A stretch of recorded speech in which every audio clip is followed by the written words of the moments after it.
আমাদের বাংলা ভাষা, যা ভারতের 11টি ক্লাসিক্যাল ল্যাঙ্গুয়েজের মধ্যে একটি, যা শুধুমাত্র পশ্চিমবঙ্গে না, পশ্চিমবঙ্গ ছাড়াও ভারতের বহু রাজ্যে বলা হয়। তো আর সেটাই জানবো ভারতের কোন কোন রাজ্যে বাংলা ভাষা কথা বলা হয়। তো নম্বর 7-এ রয়েছে মহারাষ্ট্র, যেখানে 4 লক্ষেরও বেশি মানুষ বাংলা ভাষায় কথা বলে। নম্বর 6-এ রয়েছে উড়িষ্যা, যেখানে 5 লক্ষেরও বেশি মানুষ বাংলা ভাষায় কথা বলে। নম্বর 5-এ রয়েছে বিহার, যেখানে 8 লক্ষেরও বেশি মানুষ বাংলা ভাষায় কথা বলে। নম্বর 4-এ রয়েছে ত্রিপুরা, যেখানে 24 লক্ষেরও বেশি মানুষ বাংলা ভাষায় কথা বলে। নম্বর 3-এ রয়েছে ঝাড়খণ্ড, যেখানে 32 লক্ষেরও বেশি মানুষ বাংলা ভাষায় কথা বলে। আর নম্বর 2-এ রয়েছে আসাম, যেখানে 90 লক্ষেরও বেশি মানুষ বাংলা ভাষায় কথা বলে।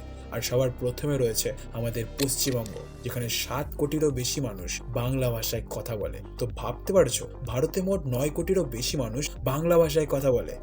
সব কিছু হওয়ার পরও কিছু মানুষ আছে যারা বাংলা ভাষায় কথা বলতে লজ্জা পায়। এরা নিজের ছেলে মেয়েদের ইংরাজি শেখাতে পারবে, কিন্তু নিজের মাতৃভাষা বাংলা শেখাতে পারবে না। আমি গর্বিত আমি বাংলা ভাষায় কথা বলি।